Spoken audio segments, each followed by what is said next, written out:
আমি কলকাতায় থাকাকালীন সময়ে আমার সাহেব তার একটা শখের কথা আমাকে বলছিল। আজকে কিন্তু আমার সাহেবের শখটাই পূরণ করতে আসছি এইখানে। তো আমি অনলাইনে কিছু ভিডিও দেখে সেখান থেকে অ্যাড্রেস নিয়ে এইখানে আসছি। তো আমি এই জায়গায় আইসা উনাদের কল দেই। কল দেওয়ার পর উনারা একটা লোক পাঠায়। তারপরে উনাদের যে গোডাউন ওইখানে নিয়া যায়। তো আমি বুঝতে পারি নাই ১ম যে উনারা কেন উনাদের মেইন শপে না নিয়ে আমার এখানে নিয়ে আসছে। তো এখানে আসার পর দেখি যে নরমালি হিন্দুদের যেসব জিনিসপত্র লাগে পূজা-টুজা করে ওগুলা। তো আমার যে জিনিস দরকার সেগুলো তো আর এখানে থাকবে না, এটাই স্বাভাবিক। তারপর ওনাদের যে মেইন শপ ওইখানে একটা লোক আমাকে নিয়ে যাইতেছে। তো আমি ওনাকে ফলো করে এই জায়গায় চলে আসছি। এটা কিন্তু হাতিবাগান এই জায়গাটার নাম। বাগানের এই জায়গাটাতে কিন্তু সংসারের টুকিটাকি অনেক কিছুই পাওয়া যায়। তো লোকটা কিন্তু আমাকে এই দোকানে নিয়ে আসছে। কিন্তু আমার কথা আমি ভিডিওতে যেই দোকান দেখছি বা যে লোক দেখছি মানে কোনটাই কিন্তু মিলতেছে না। তারপর জিজ্ঞেস করলাম, বলে যে এইটাই দোকান, ওই লোক এখনো অন্য জায়গায় থাকে। তো আমি বললাম, তো দোকানও তো এটা না। আর প্রোডাক্ট উনি আমাকে যেগুলো দেখাইতেছে মানে আমি ভিডিওতে যেগুলো দেখছি ওইগুলা নাই। তো যাই হোক আমি বলছি কিছু জিনিস বের করে দেখাইতে। উনি এরকম ২-৩ টা জিনিস বের করে দেখাইছে। তো আমার কাছে তেমন একটা ভালো লাগে নাই। তো আমার কথা আমি জিনিস নিবো, আরো কিছু দেখে নেই। তো উনি বলতেছে উনার এখানে আর কোনো কালেকশন নেই। এই ৩ টা কালেকশনই আছে মেইনলি, মানে ৩ ধরনের আরকি। দোকানদার দাদাকে বললাম যে, "দাদা, আমি অন্য দোকানে আরো কিছু কালেকশন দেখে আসি। তো যদি এর থেকে ভালো কিছু না পাই তাহলে আমি এখানে আসবো আরকি।" তো অন্য দোকানে গেলাম। তো উনিও দেখাইতেছিল, এগুলোতে কিন্তু বেশ ডিজাইন আছে। কিন্তু এগুলো পিতলের ছিল আরকি। মানে কাঁসার ছিল না। আর কাঁসার যেগুলো এগুলো একদম প্লেন। ওগুলোর মধ্যে কোনো ডিজাইন নাই, কিছু না। আর খুব একটা ভ্যারাইটিস ও নাই। তো এইজন্য এখানে মানে ২-৩ টা দেখছি। তো আগের দোকানে আমি যেগুলা দেখছিলাম ওই মানে ডিজাইন বা ওই কালেকশনই ছিল আরকি।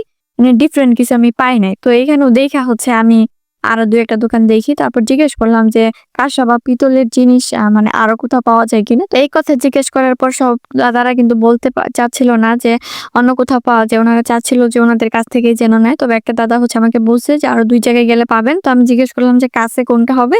তো সেটাই আমাকে একটু বলেন কিভাবে যেতে হবে, যেহেতু আমি চিনি না। তো উনি আমাকে বলল যে রোড ক্রস করে আপনি ওই পাশ থেকে সিএনজি তে উঠলে চলে যেতে পারবেন, বেশিক্ষণ লাগবে না। তো আমি ওই দাদার কথা অনুযায়ী এখানে আইসা পড়ি। তো এখানে আইসা দেখি যে আসলেই বড়, বড় ৪-৫ টা দোকান এবং অনেক কালেকশন ওনাদের এখানে। তো ১ম দোকানে তেমন ভ্যারাইটিস ছিল না। পরে 2nd এই দোকানে আইসা অনেকগুলা দেখাইতেছিল এবং ডিটেইলস উনি বলতেছিল। আর আমার এইসব সম্পর্কে তেমন একটা ধারণা ছিল না। পিতল, কাঁসা বা কিছু আছে মিক্স, কিছু আলাদা, আলাদা। তো উনি আবার খুব সুন্দর করে সব মানে বের করে দেখাইতেছিল এবং বলতেছিল কোনটা অরিজিনাল কাঁসা, কোনটা শুধুমাত্র পিতল, কোনটা আবার পিতল আর কাঁসা মিক্স এবং কোনটা কতদিন ব্যবহার করলে কিরকম হয়। মানে ওগুলো সব ডিটেইলস আমাকে বলতেছিল এবং একটু পরপর খুঁজে বের করে সব দেখাইতেছিল। আর এই দোকানে কিন্তু উনার ওয়াইফও ছিল। তো উনিও বুঝতে পারছে যে আমি বাংলাদেশ থেকে আসছি এবং এই ব্যাপারে দেখা যায় এই বিষয়ে আমার কোনো ধারণা নাই। তো উনিও বলতেছিল যে ভালো জিনিসগুলো যেন বের করে দেখায়।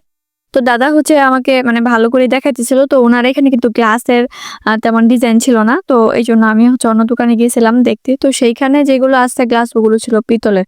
মানে কাঁসার মধ্যে তেমন একটা ডিজাইন ছিল না। যদি কাঁসার মধ্যে ডিজাইন ছাড়া নেই তাহলে তো এই দাদার দোকান থেকেই নিতে পারি। যেহেতু এখান থেকে প্লেট বা বাটি, চামচ সবকিছুই নিছি। তো অন্য দোকান থেকে দেইখা আইসা পরে আবার এখান থেকেই আমি কাঁসার ২ টা গ্লাস নেই আর প্লেট নেই ২ টা। যে ২ টা প্লেট নিছি এই ২ টা কাঁসা পিতল মিক্স। আর শুধু কাঁসার নিলে ভালো, কিন্তু ওগুলাতে কোনো ডিজাইন ছিল না, প্লেন ছিল। তো আমার সাহেবকে যখন আমি ছবি পাঠাই তো সে দেখে বলতেছে যে আমি যেন একটু ডিজাইনের মধ্যে নেই, মানে কাঁসা পিতল মিক্স যেন নেই, কারণ ওটার মধ্যে হালকা ডিজাইন আছে। আর যদি পিতলের মধ্যে নেই তাহলে সবচেয়ে বেশি ডিজাইন থাকে, কিন্তু ওগুলা দেখা যায় একটা টাইমে মানে ওগুলার কালার চলে যায়, কালচে নাকি হয়ে যায়, এটা দাদাই বলতেছিল আরকি। ওইজন্য আমি ওগুলা আর নেই নাই, কাঁসা পিতল মিক্সটা নিছি। তবে ভালো চিন্তা বা টেকসই এর চিন্তা করলে একদম যেটা প্লেন ছিল কাঁসার মধ্যে ওটাই বেস্ট ছিল। কিন্তু ছবি দেখে যেহেতু আমার সাহেব তেমন পছন্দ করে নাই প্লেনটা, মানে কাঁসার যে প্লেট সেটা। তো সেজন্য আমি কাঁসা পিতল মিক্সের মধ্যে যে প্লেট আছে সেগুলো ২ টা নিছি। আর ৩ টা বাটি নিছি। বাটিগুলো কাঁসার ছিল। আর আমি যে চামচ নিছি ৩ টা, ওই ৩ টা পিতলের ছিল। যে ২ টা গ্লাস নিছি ওগুলা ছিল কাঁসার মধ্যে এবং সবকিছুই কিন্তু এই দাদার দোকান থেকে আমি নিছি।